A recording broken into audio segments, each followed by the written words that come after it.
What's going on, guys? We have a trade recap. Today is Friday, August 18th, 2023. We're looking at a $100 green day today. Look at that. Nice little one and doneer. This is honestly a trade that I want to dive into a bit because it was not to the same system that I have been trading, but it kind of stems from it. Factoring in the market conditions, this is why I took it, and it was a really decent risk reward in my opinion, and I'll show you the exact contracts and the position that I took. So it was on Tesla, and I played Tesla puts. It's funny because if you look at the market, and I do want to look at the S&P because it is Friday, so I figured this might be a little bit longer of a trade review because I do want to look at the overall market as a whole as well. But if you were to pull up SPY, let's just look at the trade list here. If I go to SPY and I go to, let's say, the daily chart, what you're going to have here on SPY is clearly a trending down environment and accelerating to the downside. The problem is that as we accelerate to the downside, right, the probability of a bounce day starts to become or increase, right? Not to mention sentiment and all that stuff, which I have a separate channel that I do all that stuff on a couple times a week. It should be linked below. Stock Trends is the channel. Just charts is what we talk about there. But that's the thing. So today we gapped down, and then we have essentially rallied back and filled the entire gap back to the upside. So it's one of those days where it's like it looked weak early. Stocks were weak early, and then they've just kind of started to climb themselves back. Now, Tesla was weak, and I want to pull this up. So here's a 1 hour chart of SPY. Pretty clear that it has been weak. It's just trending back up ever since the morning lows. Now, that said, here's the 5-minute chart once it loads up. What we're going to see is that SPY was pretty strong. We had some wicks and some stuff, but we had, pretty strong action. If I adjust this right here, so far, right now it's 11:15 Central Time, so it's just after noon Eastern Time. I'm looking at some upside plays, but as I'm filming this video, I will not take them. I'm just drawing out some lines to see if they will work come the end of the day, come the stream later today, which this might get posted. I'll probably post it before the stream. But that said, you might watch it after if you want to watch these. So SPY is trending up, but if you just go to Tesla's chart, kind of the same picture view, right? What do you see? Well, Tesla until now was weak. And it really struggled. It really struggled to break this area, which was just around where it closed yesterday. It closed like somewhere over here, so just shy of a gap, of filling the gap back to the upside. So disregard this white box that's kind of in the way. But Tesla, it really struggled. And so I'm noticing this, and I'm like, okay, market is pushing up. Right, we're in a downtrend. Tesla's been one of the weakest stocks in a downtrend here. I'm seeing Nvidia, AMD kind of like breaking out to the upside, Apple breaking out to the upside, but Tesla is not doing that. Like they had their consolidations and breaking out to the upside. So I said, okay, once we fell back below VWAP, I'm like, okay, I'm going to take a short right here because based off the trend, the environment, yada, yada, I'm going to short Tesla right here with a stop loss above this 217.30 above the range high. If we break that range high, get the fuck out. I don't want to be in the Tesla, right? So then I was like, okay, well, how do I do this in a way where it's not necessarily trading the system, but based on the environment we've seen, we rejected a breakout like 17 times. So that's a short based on how the market has been over the past couple of days. Playing the breakouts and the breakdowns has been riskier. And you'll see the same thing happen. We kind of, if you play the breakdown to low day today, it worked for like 15 minutes and then it just snapped back, massive reversal. So you had to be quick. And so what I ended up doing is I'll go back to my TradeZella, which there'll be a link to TradeZella, like always, in the description box and below. And I said, okay, let me find a contract. I'm going to play half size because this is not to my strategy. So I'm going to go in here immediately, go not to system. Okay. And I'm going to name this something in case I trade these in the future, which I don't intend to trade a lot of these in the future. But I bought contracts. Let's see where they are.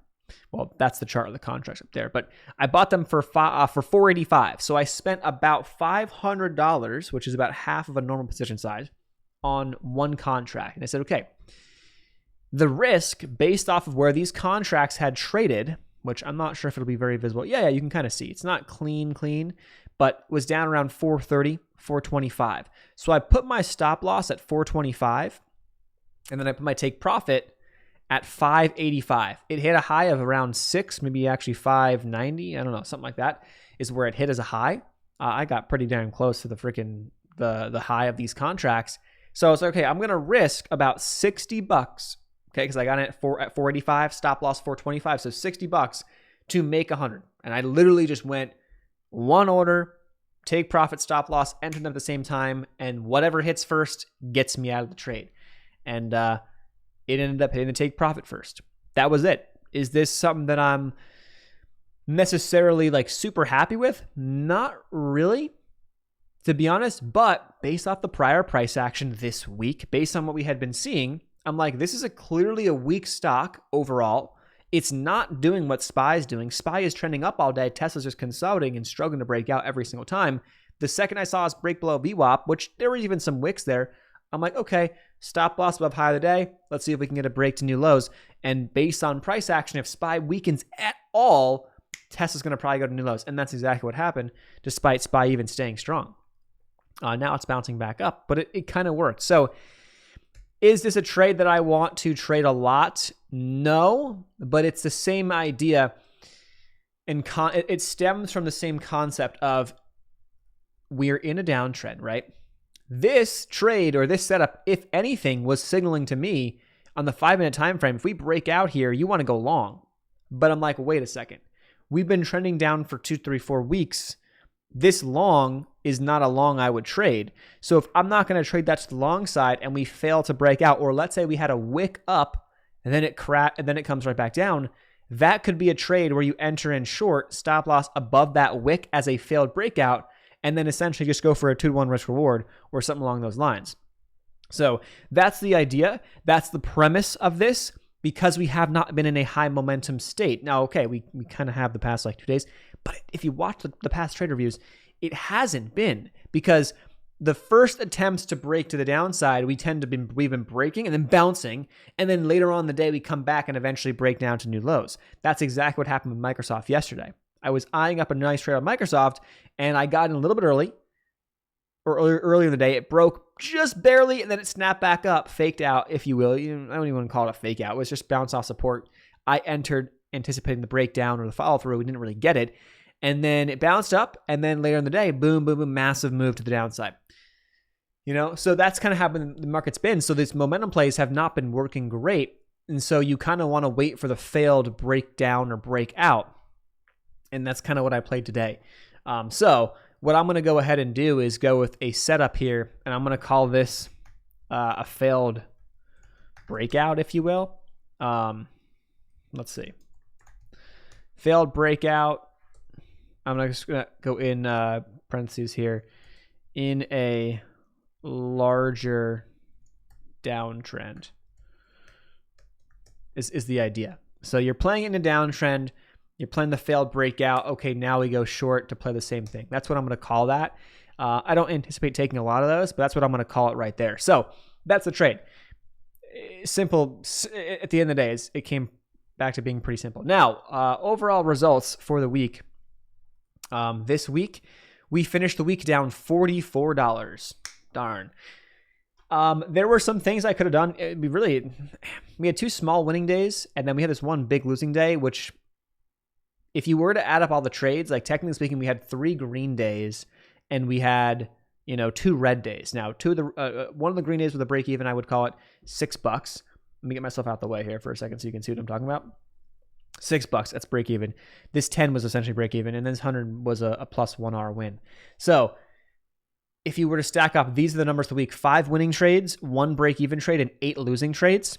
An average win loss of 1.47, which is freaking good. All I can say is that this will eventually moderate as I adapt / the market conditions adapt or change. And if this number can stay here, that's awesome. So, honestly, put yourself in a position where I put myself in a position this week where I had a chance, and almost potentially could have, gone green or had a green week with a 38% win rate. It's not too bad. If this win rate was like 40, 42%, we would have been green, essentially, based on these stats. So I'm not super pissed. It is what it is. It's now going to be the third red week in a row. Can you believe that? I had not had like many. I had like 3 red weeks or 2 red weeks since April. This is the third red week in a row in August. So August is not looking great. I'm probably going to be, and ideally, it's going to be, I would think, the first red. I want to say it's going to be. You never know. It's probably one of the first red months I've had since like February. But diving a little bit deeper, I know I'm covering some of the days, but whatever. I was just not covering them a second ago. I am going to be trading the whole next week. Maybe not every day. I say that, but I have ended up finding a setup every day. Do I need to? Today could have been a day where I didn't have to trade. So we'll see. But next week is going to be interesting. We have Powell, Jackson Hole coming up next week, I believe, into the end of the week. So the lead up into that. You got NVIDIA earnings midweek. So you're going to have some stuff that could move us nicely. So we'll see. Could provide momentum. The week after that is the 28th through the 31st. 31st is a Thursday. I'm traveling on the 31st, so I will only be trading through the 30th. So I only have a total of 8 trading days left. Now, if we think about this, right, let's just think. It's possible if I was to go with an average of 1R win, okay, with winning 1R, right, which is $100 for my current system, I could make back $800 in those days.